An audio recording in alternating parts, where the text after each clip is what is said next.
Muito bem. Então, boa noite a todos. É um prazer estar aqui reunida com vocês mais essa semana, para hoje nós estarmos na nossa 11ª aula, né, do nosso curso, graças a Deus. E como sempre, nós iniciamos pela correção das atividades da aula passada.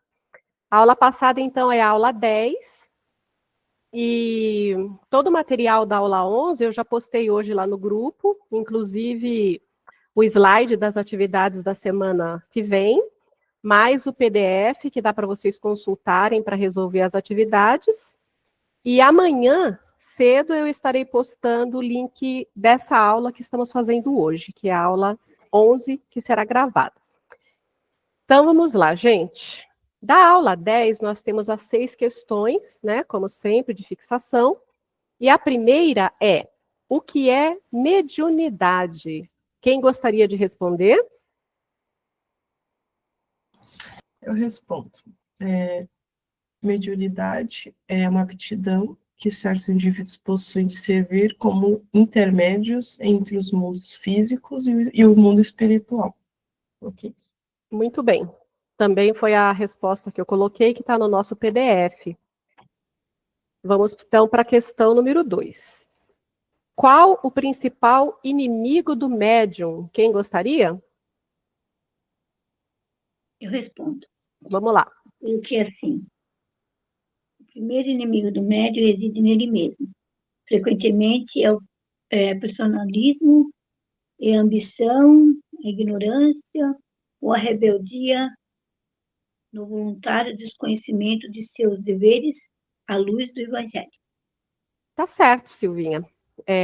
Realmente, o primeiro inimigo do médium é ele mesmo, e a Silvia colocou alguns aspectos, eu coloquei outros que complementam, né? Então, eu coloquei: contra esse inimigo, é preciso movimentar as energias íntimas pelo estudo, pelo cultivo da humildade, pela boa vontade, com o melhor esforço de autoeducação, a claridade do Evangelho, que é, resumidamente, a reforma íntima que nós vemos falando tanto, né? Vamos para a terceira questão. Na sua opinião, por que o médium deve evangelizar-se? Quem vai falar? Posso responder? Pode, meu amor. Eu coloquei assim: para mim é importante a evangelização do médium para que ele esteja alinhado ao real propósito dessa missão, a caridade e contribuição para a evolução da humanidade. Perfeito, Cecília. Alguém colocou de forma diferente?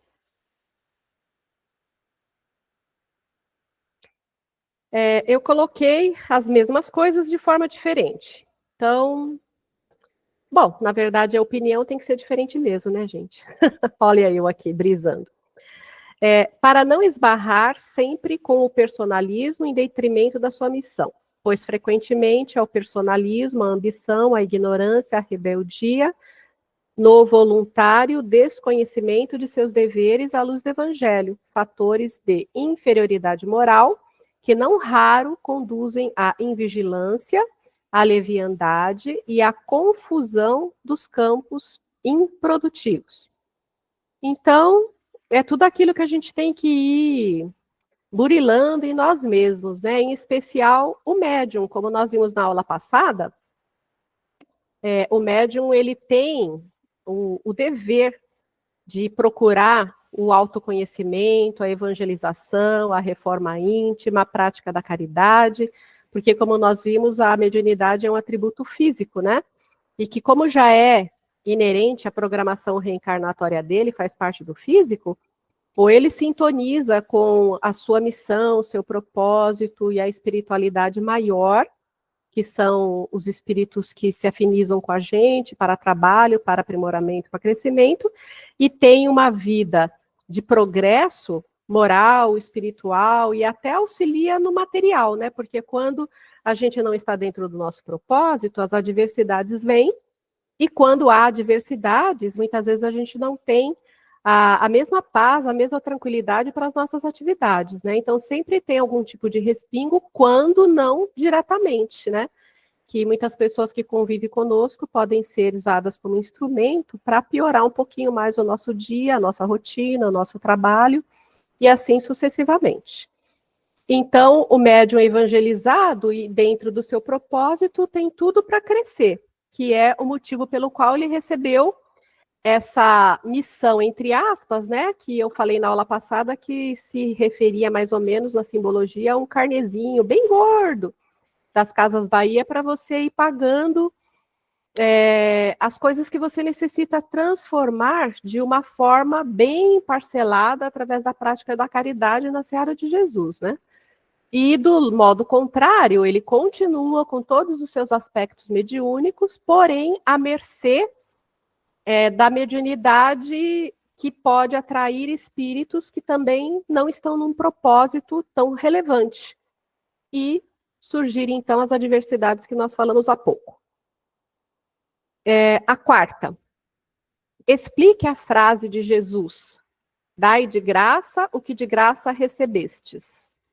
Boa noite, Inês. Seja bem-vinda. Quem gostaria de fazer? A quarta. Eu coloquei assim, essa frase significa que os dons espirituais são concedidos gratuitamente por Deus e, portanto, não devem ser comercializados. Jesus ensinou que esses dons devem ser usados para ajudar o próximo com amor e desprendimento, e não como uma fonte de lucro ou profissão. Muito bem. Alguém respondeu de outra forma que gostaria de comentar? Oi, Irene. Pode falar, Bem? Marta. Pode falar. Eu coloquei assim, Jesus orientou seus discípulos a não cobrarem pelos dons espirituais de Deus. A mediunidade não é um produto do esforço, mas uma concessão divina para servir ao próximo. Deu para ouvir? Deu para ouvir sim, tá certo. Eu coloquei também dentro dessa linha que está no nosso PDF, né? Então tá tudo certinho. Parabéns para as duas. Vamos então para a quinta questão. Como pode ser encarada a mediunidade séria? Quem gostaria? Posso responder? Pode, amor. Eu coloquei assim, é aquela que não é tratada como profissão. É aquela que a qual se adquire e não se adquire experiências e habilidades através do trabalho pessoal, mas sim é um intermédio por onde a espiritualidade trabalha. Exatamente, né? A mediunidade não pode jamais ser encarada como uma profissão, né? Você não fez uso de uma formação para que você pudesse usá-la, né? Como muitas vezes a gente estuda medicina, psicologia, processamento de dados e assim sucessivamente. Sexta questão. Na sua opinião, o que é um bom médium? Quem gostaria? Todo mundo tímido? Eu respondo. Na minha opinião, um bom médium é aquele que estuda constantemente, pratica a prática da caridade, busca a reforma íntima, age com humildade, ele entende que a faculdade é um instrumento de auxílio ao próximo e usa com responsabilidade, sem ambição, sem vaidade também, e sempre em sintonia com os ensinamentos do amor de Cristo. Perfeito. Mais alguém gostaria de colocar o que escreveu? Então, vou colocar o meu. É aquele que estuda, se evangeliza, procura viver, pensar e agir em conformidade com os ensinamentos de Jesus, tendo consciência de que o dom que porventura desfruta nessa encarnação é muito mais um compromisso para aliviar sua própria carga pessoal de mau uso do livre-arbítrio no passado, do que necessariamente algo da qual tenha do que se envaidecer ou orgulhar-se.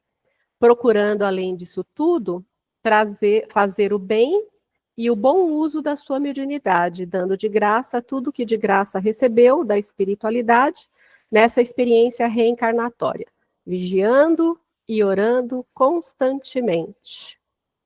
Alguma dúvida com relação a esse tema, dessas questões de fixação? Podemos passar para frente? Oi, Irene, ah. só uma perguntinha. Eu estava vendo aquele menino lá, que acho que foi até você que colocou, não sei, no grupo, que ele lê a áurea, né, da áurea da pessoa. O Tony?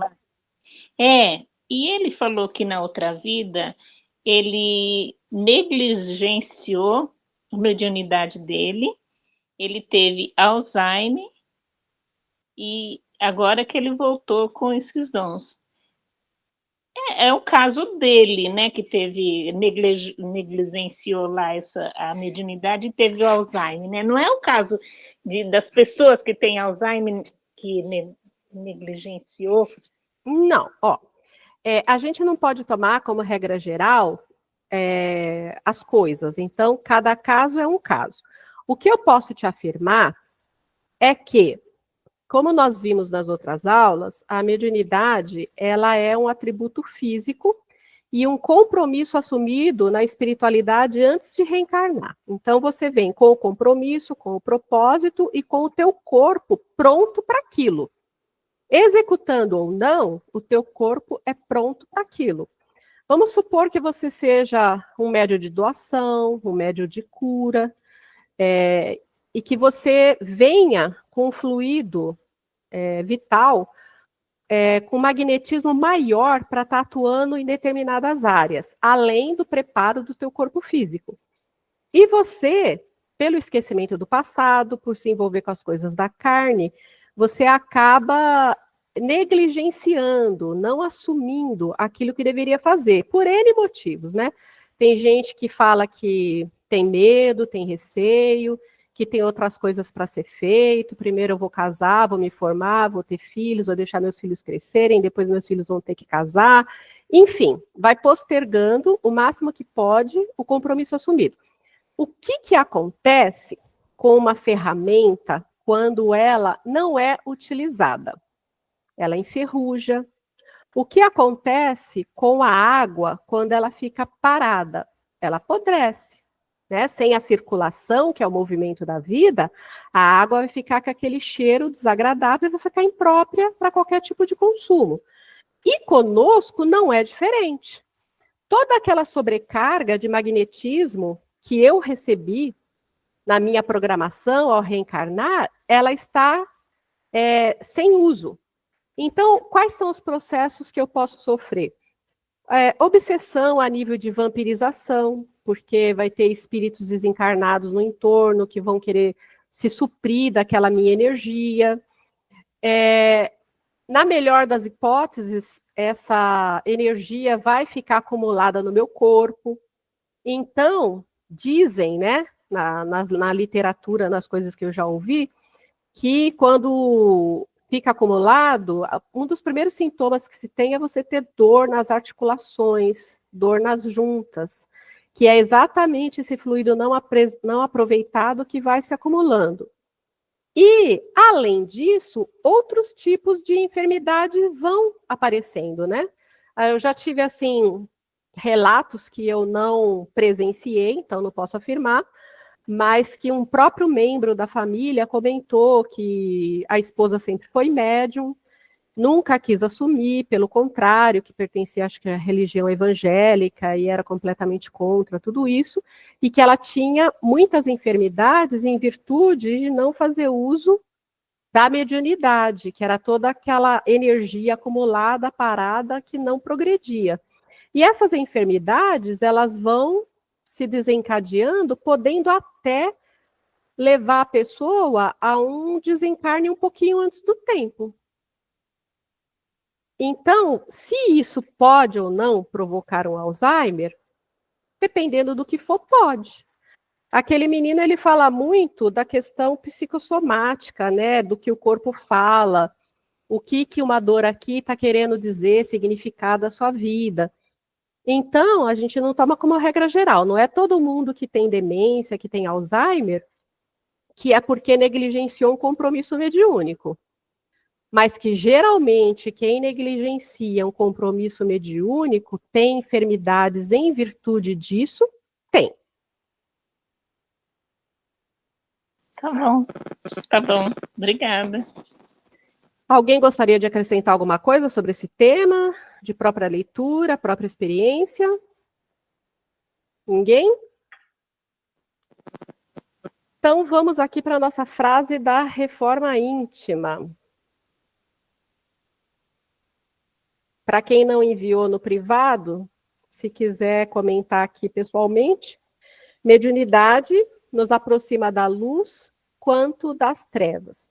Se sabe ser médium, cuidado com seus pensamentos e atitudes.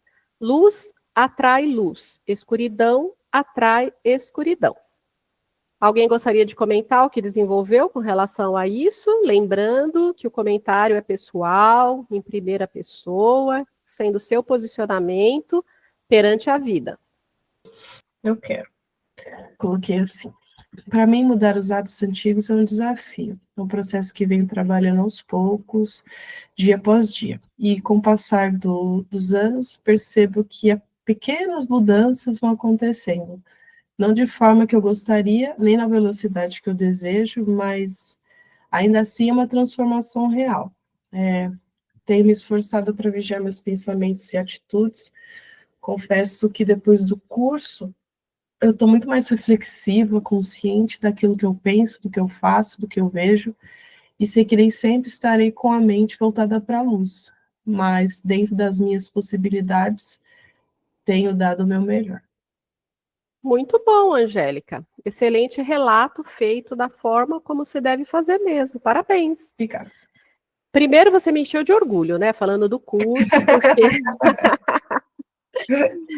eu realmente falo com muita fé, com muita garra, que dá resultado. Dá resultado mesmo. E eu fico muito feliz que você esteja constatando isso aí na sua vida. Graças a Deus. E nós somos assim, né? Sim. Nós somos seres altamente imperfeitos. Então, não tem como a gente também se cobrar tanto. A gente tem que ter aquele olhar de compaixão, de empatia para conosco mesmos. Nós estando na estrada do trajeto da regeneração, é o que a gente deve se fazer nessa vida, porque mesmo que seja passos lentos, nós vamos caminhando. E quando a gente vê, já caminhou quilômetros, já caminhou bastante, já mudou muitos valores, crenças, pontos de vista. Então, o importante é estar na estrada. Então, nós vamos tropeçar? Vamos. Escorregar? Vamos. Um dia a gente vai levantar de TPM, meio doidona, de mal com o mundo, e vai xingar o primeiro que aparecer? Vai. Mas o importante é retomar, né? É que nem a gente ficar lutando contra a balança, né? Não vamos deixar só o regime para segunda-feira, mas a gente tem consciência que se você abusou hoje, o importante é a retomada do caminho amanhã. Verdade. Mais alguém?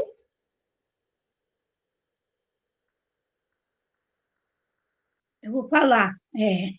Você falando agora deu uma ideia legal para mim. Assim, Fala, Silvinha. Estou na estrada da redenção. Tropeço muito, mas logo luto contra a escuridão. E vou para a luz. Eu vou escrever mais, depois eu te mando, tá? Tá bom, o início tá maravilhoso, tá parecendo até um poema, hein, Silvinha? Você não tem psicografia aí, não?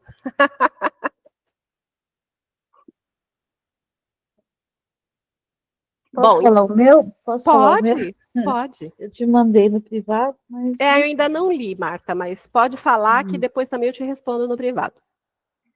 Eu tenho aprendido que a mediunidade é uma porta para a luz e o caminho certo.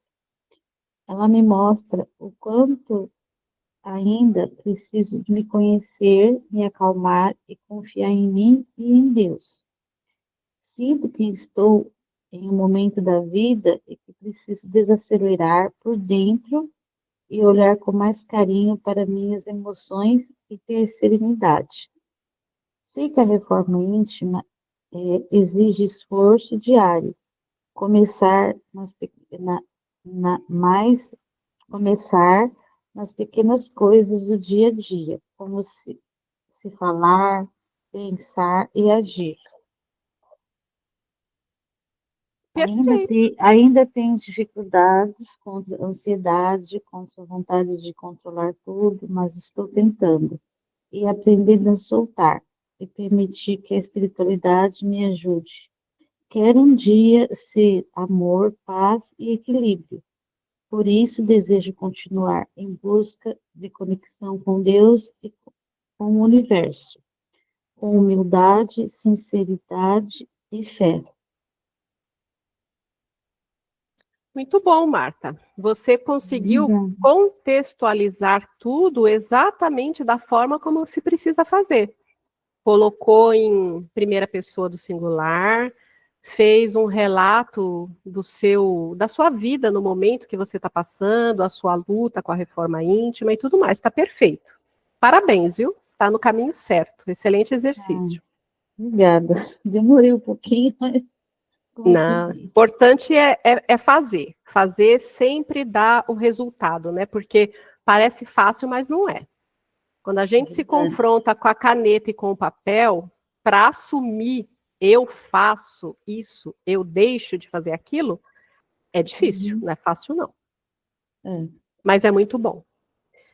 Deixa eu mexer aqui no layout para colocar a apresentação, porque tirar do mosaico, colocar no destaque.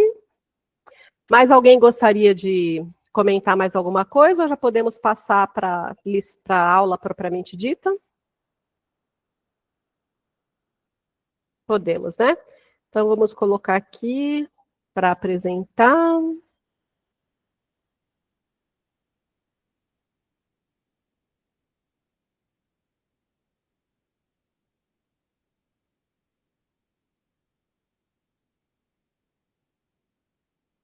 Tá certinho aí aparecendo para vocês, né? Então, vamos começar. A nossa 11ª aula do estudo do curso preparatório do Espiritismo. Nós temos a parte A, que é a obsessão e a desobsessão. Nós temos a parte B, que é perdão das ofensas.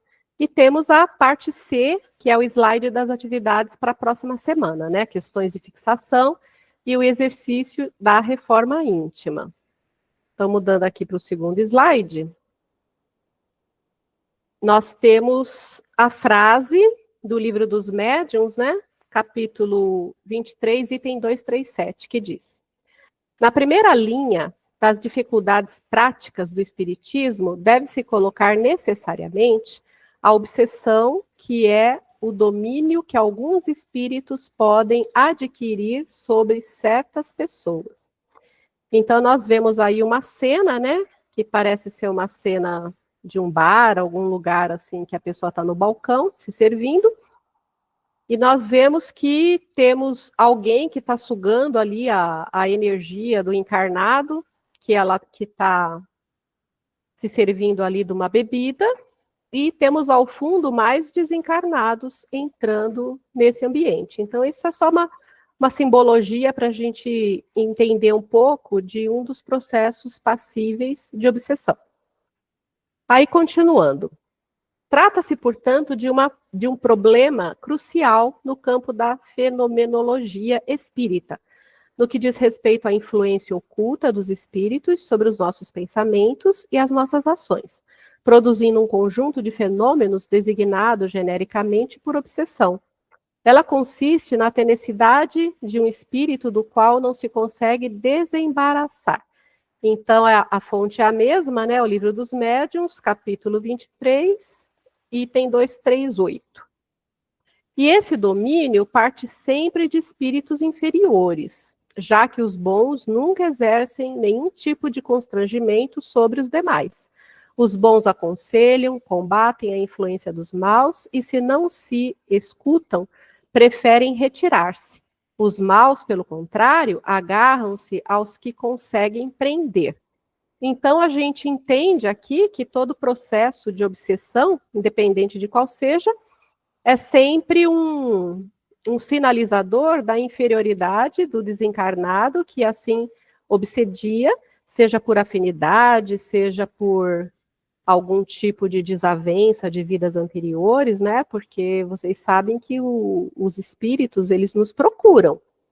E se a gente não tiver, além da roupagem carnal mudada, mas a nossa essência, a nossa energia, a nossa frequência, o nosso modo de agir, eles acham. E geralmente acha, né? Porque a gente não muda tanto. Então, isso sempre demonstra alguma inferioridade. E, relativamente, também demonstra que o encarnado ainda necessita de muito aperfeiçoamento, né? Porque se nós conseguimos ser atingidos pela influência dos desencarnados, que de certa forma nos trazem algum prejuízo, é porque nós ainda temos muito o que transformar em nós mesmos para nos tornarmos, entre aspas, imunes, porque somente os valores e a emancipação moral e espiritual é que torna a imunidade contra a obsessão.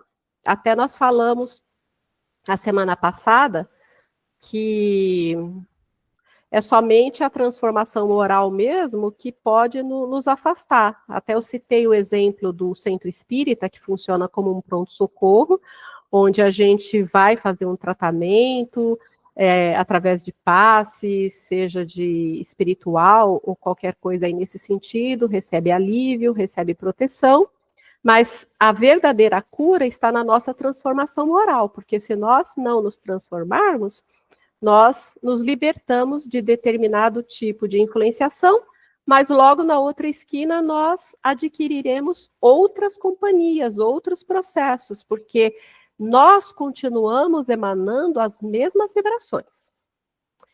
E aí, continuando aqui no slide 3.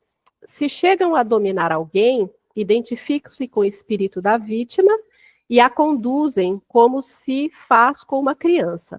Não se trata de um problema novo, visto que a Bíblia, no Velho e no Novo Testamentos, registra casos dessa natureza em seus livros. Em virtude do grau de constrangimento e da natureza dos efeitos que esse produz, podemos classificar esse conjunto de fenômenos como obsessão simples, fascinação e subjugação. Esse é um conceito bem assim amplo, porque nós estamos no curso preparatório. À medida que nós estamos avançando nos estudos, teremos uma classificação mais esmiuçada, como alguns já devem ter visto aí nos estudos que já realizaram. Então, aqui, no primeiro caso, o espírito malfazejo impõe-se a um encarnado ou a um médium de forma desagradável, dificultando as comunicações com os espíritos sérios ou com os de nossa afeição. Na fascinação, as consequências são muito mais graves, levando a vítima a aceitar as doutrinas mais absurdas e as teorias mais falsas, como sendo as únicas expressões da verdade. Além disso, para arrastá-la a ações ridículas, comprometedoras e até mesmo bastante perigosas. Livro dos Médiuns, capítulo 23, item 239. Finalmente, na subjugação, ocorre um envolvimento que produz a paralisação da vontade da vítima, fazendo-a agir malgrado seu. Esta se encontra, numa palavra, sob um verdadeiro jugo, que pode ser moral ou corpóreo, levando a vítima a atitudes absurdas ou aos atos mais ridículos que se possa imaginar, bem como a movimentos involuntários. Trata-se, portanto, de um dos maiores escolhos da mediunidade e um dos mais frequentes, constituindo-se um obstáculo absoluto à pureza e veracidade das comunicações. Então, aqui o que ele quer dizer com isso, né? Que a gente sempre é orientado de passar tudo pelo nosso crivo, passar pela razão. Então, numa reunião espírita, muitas vezes um médium ele pode estar passando por algum processo obsessivo, pode estar com algum tipo de obsessão simples, que é comum, ou às vezes até esse tipo de fascinação, né? Onde o espírito se aproveita do orgulho, da vaidade do médium, e aí muitas vezes até se apresenta com uma forma diferente, como se fosse algum tipo de mentor, alguém que seja renomado, que você pode estar falando, meu mentor, por exemplo, sei lá, é Bezerra de Menezes. E aí a pessoa assim vai e desce, olha, o doutor Bezerra de Menezes está trabalhando comigo, e na verdade é um espírito que se faz passar por ele, né, e aproveita de todas essas imperfeições ainda do médium para que ele se envaideça ainda mais e que tenha certeza disso e que até se mostre contrariado quando recebe algum tipo de observação ou de orientação, seja do dirigente, ou mesmo dentro de um trabalho feito com ele, de desobsessão.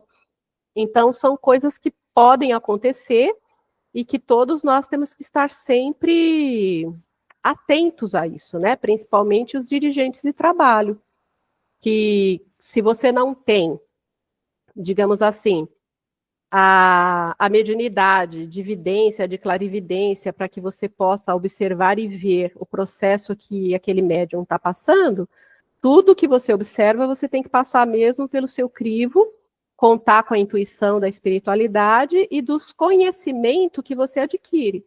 Por isso é que é tão importante o estudo, porque o estudo sempre vem em nosso socorro quando nós não temos uma sensibilidade tão abrangente.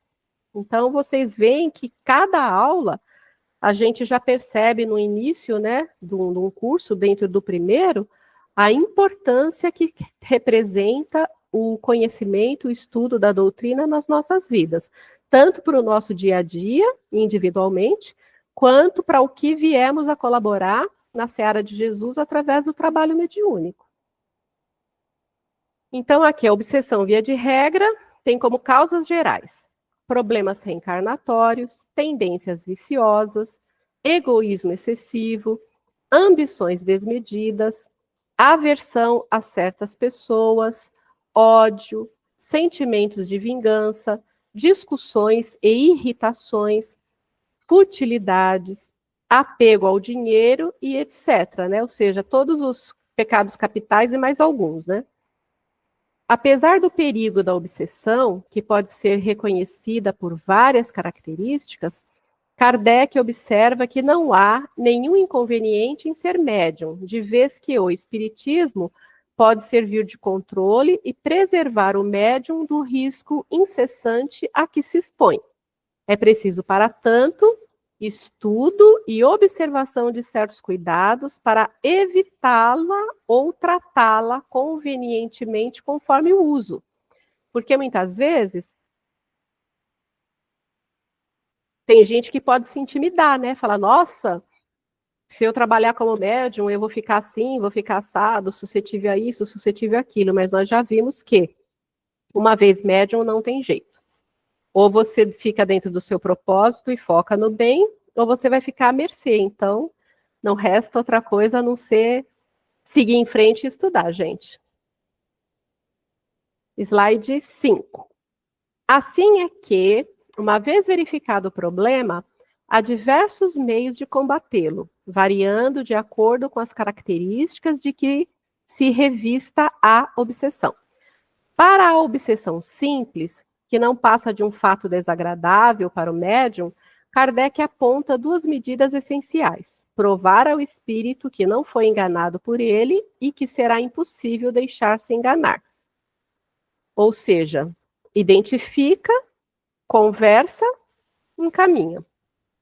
Deve-se, além disso, apelar fervorosamente ao seu bom anjo e aos bons espíritos, que são simpáticos, suplicando-lhes assistência. Então, a gente sempre pode abrir o evangelho, fazer uma oração, uma prece, pedir para os nossos mentores ou algum santo de devoção, né? Que muitas vezes a gente tem um pezinho aí no sincretismo do catolicismo, e pedir o auxílio através da prece, fazer uma súplica que nós recebemos. Quem frequenta, quem está ligado a alguma instituição religiosa, né, mentalizar a casa, mentalizar o trabalho, pedir ajuda, intercessão, como se estivesse lá dentro também. Isso ajuda muito, fazer um evangelho no momento, enfim, tudo isso. Na fascinação, há uma só coisa a fazer: convencer a vítima de que foi enganada e reverter a sua obsessão ao grau de obsessão simples, o que nem sempre é fácil, senão impossível, dada a própria postura do obsedado, refratária a qualquer conselho ou orientação. Então, como nós estávamos falando anteriormente a respeito do papel da fascinação, né? Que a pessoa fica encantada, orgulhosa e acha que está sendo um instrumento para espíritos assim de maior envergadura.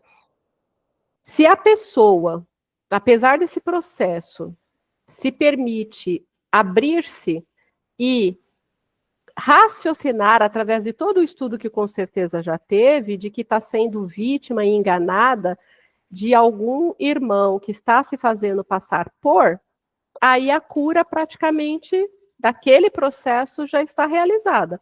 E aí se transforma de uma fascinação, porque a pessoa caiu em si, consequentemente não vai mais se deixar levar por aquela ilusão, e passamos então de um processo de fascinação para um processo de obsessão simples, que é mais fácil de ser tratado na casa espírita. O que nem, bom, aqui já falei, né, que nem sempre, senão impossível, dada a própria postura do obsedado, refratária a qualquer conselho ou orientação. Quanto à subjugação corpórea, não se trata senão mediante a intervenção de uma terceira pessoa por meio de magnetismo ou pela força da própria vontade. Então, como a subjugação é uma coisa mais complexa, mais séria, né, porque muitas vezes é um processo tão grande que a pessoa fica praticamente inconsciente e acaba sendo totalmente manipulado pelo desencarnado, como se fosse literalmente uma marionete. Então, há a necessidade de uma terceira pessoa, uma intervenção através de um magnetismo, através da ascendência moral, né, que a pessoa exerce com relação àquele espírito e de todo o auxílio da espiritualidade que faz parte ali desse trabalho, né? É mais complexo, mas sempre se consegue sim, desde que a pessoa se permita ser ajudado, né? Porque nem todo mundo persevera no tratamento. E quando está um pouquinho melhorzinho, não persevera na continuidade, que é justamente o estudo e tudo mais aquilo que vai preveni-la de reincidências futuras. Em todos os casos, as imperfeições morais do obsedado é que são frequentemente um obstáculo à sua libertação. São elas que dão acesso aos espíritos obsessores. Então, aqui nós falamos já desde o início da aula. São as nossas imperfeições morais que abrem brechas para qualquer um desses processos. O meio mais seguro de livrar-se deles é atrair os bons espíritos pela prática do bem. A cura da obsessão, assim, revela-se uma autocura que implica confiança em Deus, nas forças naturais, vigilância dos pensamentos, sentimentos e palavras, reformulação do conceito de si mesmo, mudança na maneira de encarar os semelhantes, manter a mente arejada e o pensamento sempre elevado, desenvolver a fé. Então, nós já falamos nas outras aulas a respeito do pensamento, né? Então, nós somos suscetíveis de pensamentos negativos, mas nós temos que despertar imediatamente, repudiar o pensamento e substituí-lo por um outro. Jesus, no Evangelho, ao proceder a uma cura, advertia o beneficiado: vá e não peques mais, para que te não suceda coisa pior. Está aí a necessidade de cada um de reforma interior e de evangelização de suas atitudes. Nossas provas não podem ser suprimidas pelos espíritos, mas na medida das oportunidades devemos invocar o auxílio da espiritualidade superior. Então, ou seja, nós estamos no mundo e se tivermos que passar por algumas situações, nós passaremos, não tem como suprimi-las, mas nós devemos invocar o auxílio e nós recebemos. Aí tem aqui a passagem do Evangelho de Mateus, capítulo 7, versículo 7. Buscai e achareis, pedi e obtereis, batei e abrir-vos-á, enfatiza o Divino Mestre, sintetizando nossa absoluta necessidade de oração e de vigilâncias permanentes. Então, essa parte A foi toda embasada no livro dos médiuns. Vocês têm alguma dúvida, gostariam de fazer algum comentário sobre essa parte A, ou podemos passar para a B? Eu tenho uma dúvida. Pode falar, meu bem. Porque, tipo, a obsessão para quem recebe tem uma consequência, mas e para os espíritos? Tipo, existe alguma consequência para eles? Sim, a consequência é sempre bilateral, nunca é unilateral. Então, você tem as suas falhas atuais, que muitas vezes foram identificadas, né, como falhas também do passado, e um desafeto do passado te achou. Então, aí ele vai falar, não, agora a Cecília vai pagar, agora eu vou fazer ela sofrer o que ela fez eu sofrer, e coisas assim.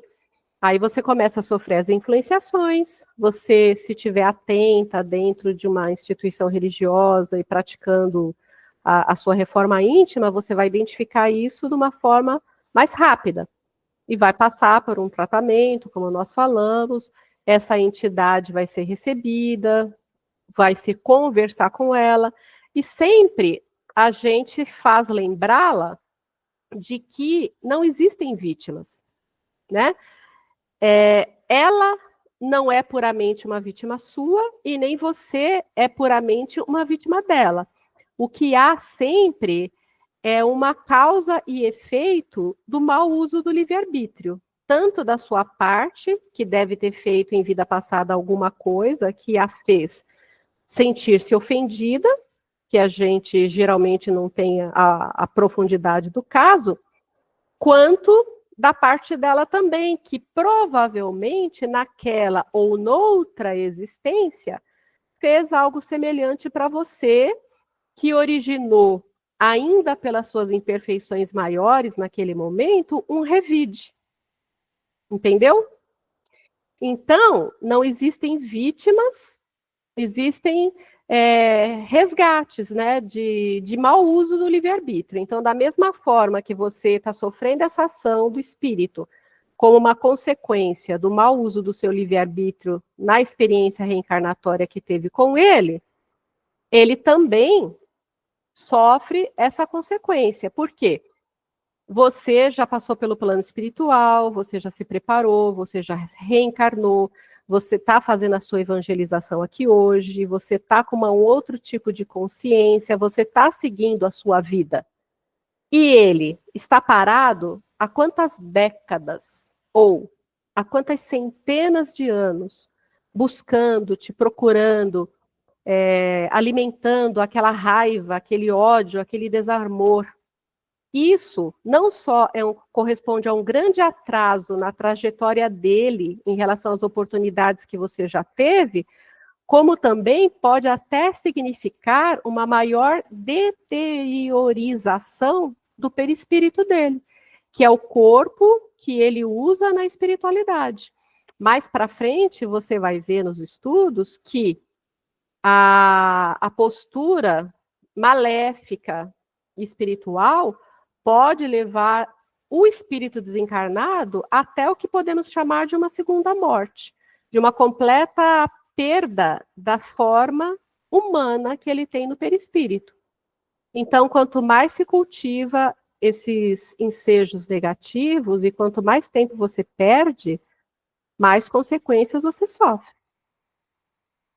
Entendeu? Entendi, obrigada. Mais alguém? Ô, Irene, e se a pessoa que está sendo obsediada, ela não procura assim um centro, nada, como fica assim a pessoa? Fica doente, fica... Então, não é só o centro espírita, né? Vamos supor, eu posso ser evangélica, eu posso ser católica, eu posso ser umbandista, candomblessista, e eu sempre vou estar recebendo algum auxílio porque a minha dedicação à espiritualidade, a ida nos cultos, o estudo da Bíblia ou alguma coisa assim, faz com que alguma coisa aconteça que me ajude. E aí cada um tem um nome, né? Mas você recebe ajuda sim. Agora vamos dizer aquela pessoa que não precisa nem se intitular como um ateu. Ou sim, ou simplesmente aquela pessoa que não vai em lugar nenhum, não frequenta lugar nenhum, não tem conhecimento. E o pior, muitas vezes a pessoa não faz nada disso, mas a pessoa já traz um progresso dentro de si, no coração, que faz com que a vivência dela seja uma vivência voltada ao bem, ao amor, à caridade, muitas vezes até muito mais de quem frequenta. Então, é um desenvolvimento que a pessoa já teve. E, nesse caso, ela vai ter sintonia com espíritos bons, que também irão auxiliá-la, mesmo que seja no desdobramento do corpo físico, ou mesmo ali do lado mesmo, conversando com a entidade e afastando. Então, tudo depende do padrão vibratório do obsedado. Agora, vamos supor que essa pessoa seja esse perfil que eu falei, mas sem esse cultivo das coisas boas.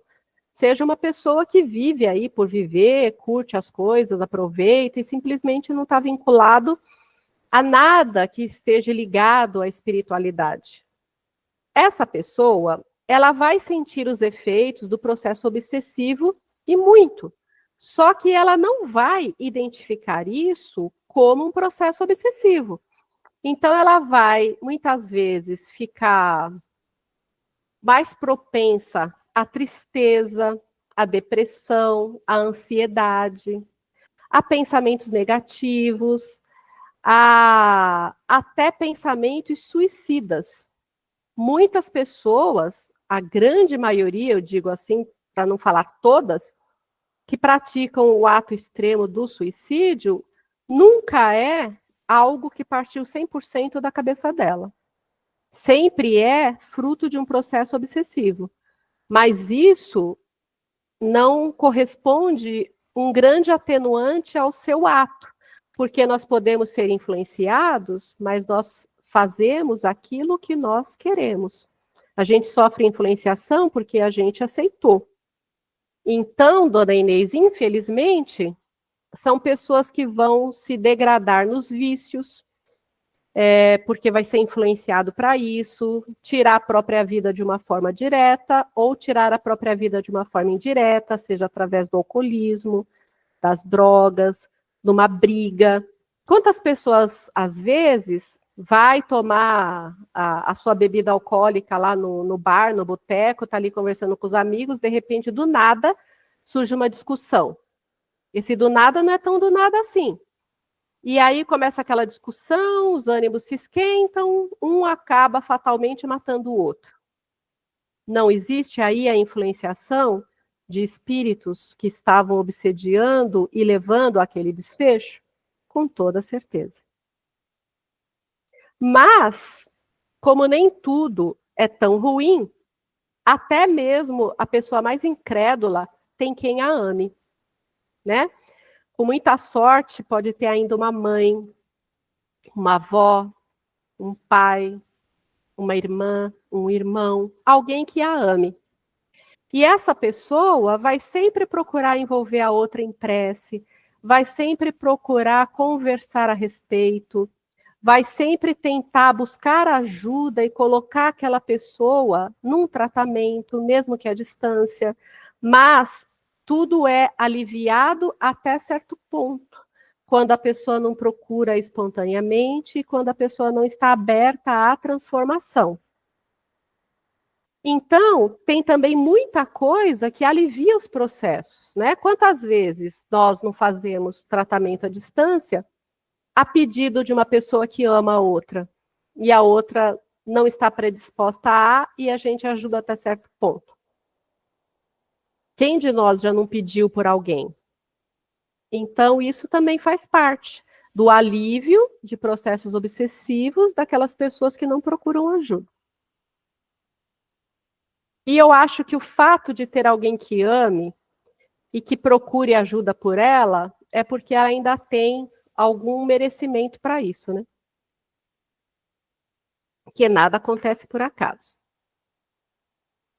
Respondi sua pergunta? Sim, muito bem. Gostei. Mais alguém? Podemos passar para a outra fase? Então vamos lá. Parte B.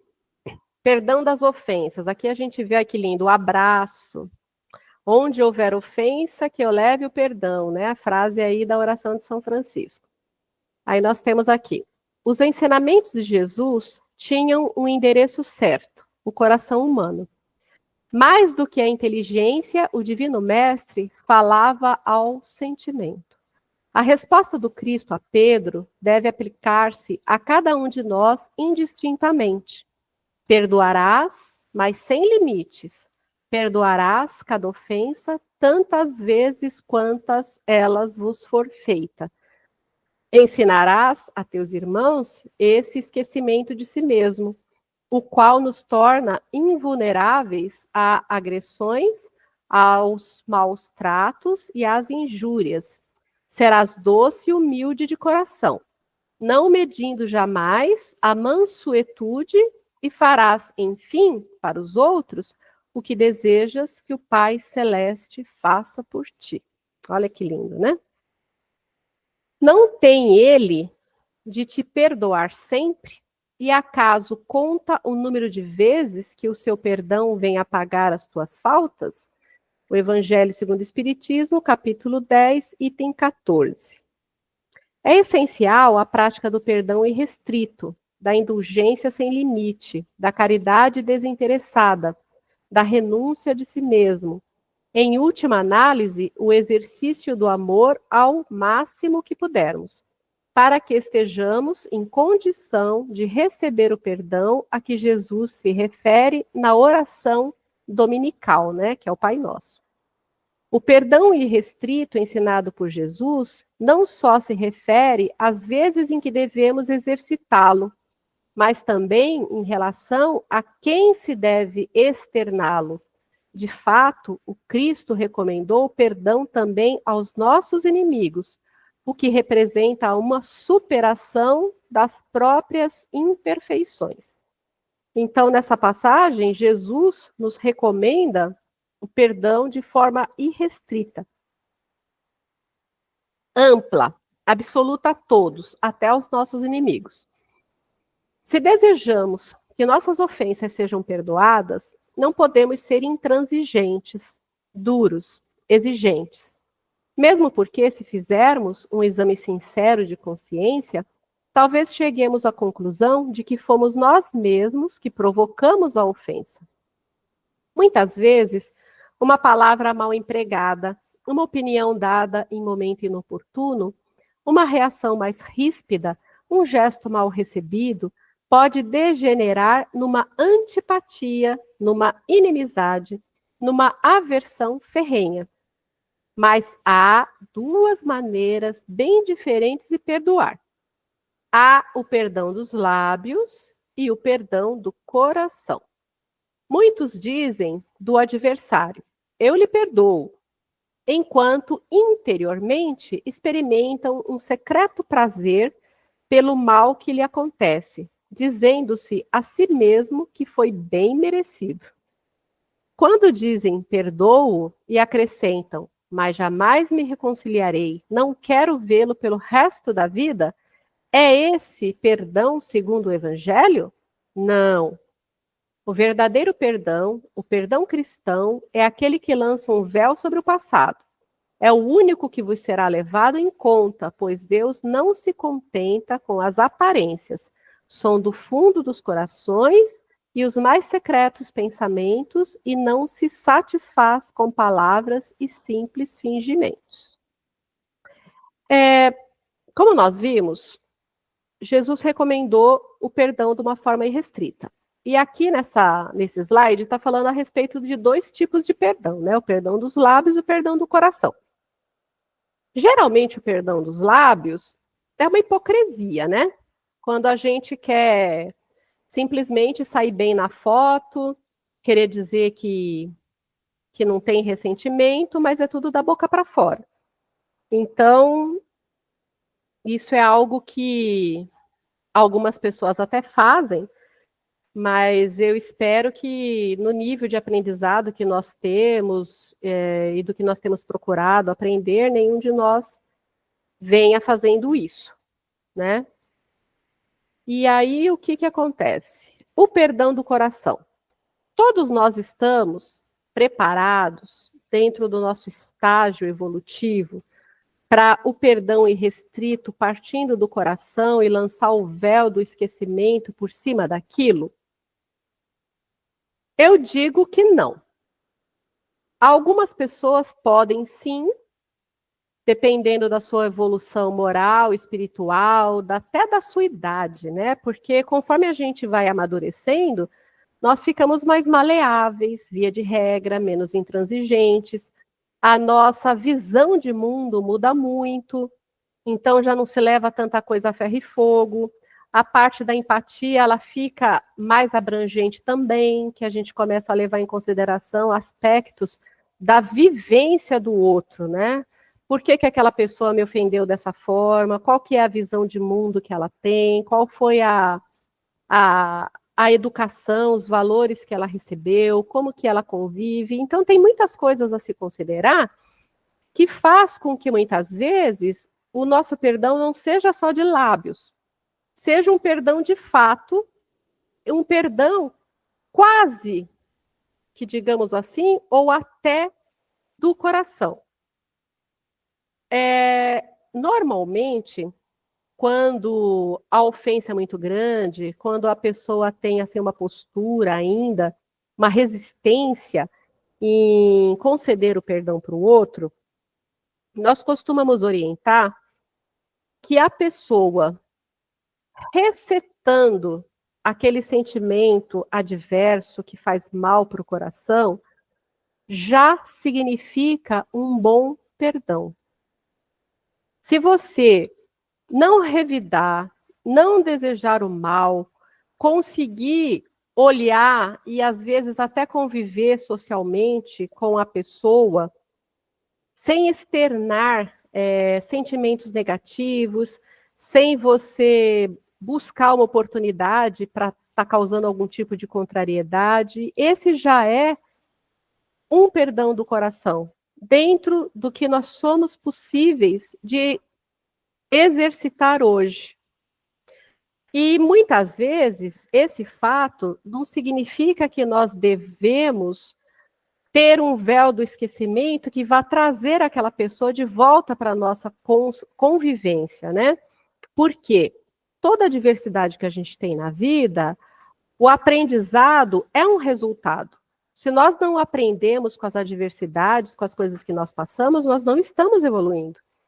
Então, se nós passamos a conhecer um pouco melhor a índole do outro, e nós tivemos uma experiência que vimos do que essa pessoa é capaz, e dentro de todo o contexto nós conseguimos estender o perdão, não desejar o mal, ter até uma convivência social, sem a necessidade de trazer a pessoa para a nossa vida, para a nossa confiança, para o nosso teto, porque não é mais a mesma coisa, nós já podemos considerar como um perdão do coração dentro do nosso processo evolutivo de hoje. Já é um grande passo. Então, todo esse contexto, para mim, já é um perdão do coração, com o aprendizado guardado e sem sentimentos negativos e revides. O esquecimento completo e absoluto das ofensas é próprio das grandes almas. O rancor é sempre um sinal de baixeza e de inferioridade, né? Então, tudo aquilo que a gente ainda continua nutrindo de forma negativa com relação ao outro é sinal de inferioridade e de baixeza, né? A gente pensa que está emanando só para ele, mas lembra do que eu falei para vocês? Que o pensamento é uma matéria que tem essenciada, que ela vai de você para outra pessoa, chega lá, a pessoa, se não for muito vigilante, com uma elevação moral muito grande, ela recebe aquela negatividade que você mandou, porém, ela volta, geralmente, em dobro para quem emitiu. Então, cultivar isso além de ser um sinal de baixeza e de inferioridade, é se saber que vai receber em dobro aquilo que emanou.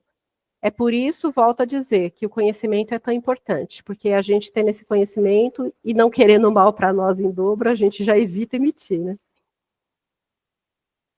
Não esqueçais que o verdadeiro perdão se reconhece pelos atos, muito mais do que pelas palavras, conforme a sábia mensagem do apóstolo Paulo, no Evangelho segundo o Espiritismo, capítulo 10, item 15. Portanto, é preciso saber perdoar, principalmente com a sinceridade e gestos largos, para que nenhum resíduo de mágoa possa resistir ao impulso de bondade do coração. Então, procurar tirar resíduos de mágoa, todas essas coisas que podem reverberar e nos prejudicar, primeiramente, além do próximo, né? Criando vínculos que um dia a gente vai ter que reparar, seja nessa encarnação ou na próxima. E essa parte B, ela foi totalmente extraída do Evangelho segundo o Espiritismo. Alguém tem alguma dúvida, quer fazer algum comentário sobre essa parte B do perdão das ofensas? Tá todo mundo perdoando, que é uma beleza aí, né? Só que não. Ô, Irene, só que não, né? Mas está todo mundo consciente não, no né? caminho, né? É. Isso já está ótimo, já me deixa feliz. Então, vamos lá. O próximo slide é o slide que eu coloquei lá hoje no grupo das atividades para a semana que vem. Então, nós teremos aqui essas 6 questões que serão respondidas em sala, online, e a questão da reforma íntima que vocês podem mandar no privado, que eu devolvo com comentários. Aí nós temos a frase: se você diz que não perdoa a quem lhe ofende, porventura crê que amanhã não precisará do perdão de alguém? Então tá aí uma boa reflexão, né? Como que você se posiciona hoje na sua vida com relação ao perdão? Se você alega, não, eu não perdoo essa pessoa, aí vem, porventura você acha que amanhã você não vai precisar do perdão? O que você se julga maior ou melhor que o outro para poder guardar dentro de si esse sentimento negativo, nocivo, sem ter a consciência de que isso vai reverberar contra você mesmo? E como que você consegue rezar o Pai Nosso à noite, na hora de dormir ou em qualquer momento do dia, e citar a frase, né? Perdoa as minhas ofensas, assim como eu tenho perdoado a quem nos tem ofendido. Então, vamos refletir a respeito disso para a próxima semana, colocando em primeira pessoa e o nosso posicionamento com relação à aula, né? Então, tá tudo certo aqui, posso parar a apresentação. Voltar aqui para o nosso layout de mosaico.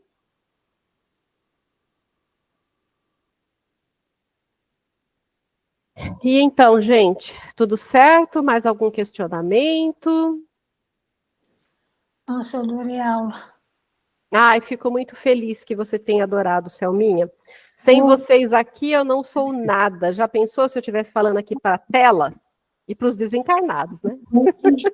Oi, Irene. Oi. Tem aquela música, é perdoar para ser perdoado, não é? É perdoando que se é perdoado. Perdoado, é isso, exatamente. É linda essa música, só que eu não sei cantar, não. Eu também, mas eu lembrei do refrão, vale. Do refrão, é uma música de igreja católica. Nossa, fica tão impregnado na cabeça da gente que eu frequentava a missa aos domingos quando, acho que até quase 30 anos, né? Então sabia cantar todas, são lindas. Mas é isso mesmo. Então ninguém tem mais nenhuma dúvida, tá tudo certo. Caso surjam algum questionamento, alguma dúvida, podem me chamar no privado, que eu estou à disposição de vocês. Podemos encerrar, então? Sim. Obrigada, Irene, pela oportunidade, tá? Eu que agradeço a presença de cada um de vocês e rogo a Deus que possa nos abençoar com uma noite de refazimento, de muita paz, e que possamos estar sob a assistência de Deus no decorrer de toda essa semana. E convido a quem puder a participar do nosso Evangelho amanhã, nesse mesmo horário, às 20h30. Ele costuma durar cerca de 30, 35 minutos. Amanhã eu vou estar postando o tema. Quem puder participar, também vai ser mais uma reflexão. Então, uma boa noite, um beijo no coração de todos vocês, fiquem com Deus e mais uma vez obrigada. Boa noite. Bom descanso. Boa noite, gente. Boa noite. Boa noite. Boa noite a todos. Tchau, tchau. Tchau, tchau. Beijo.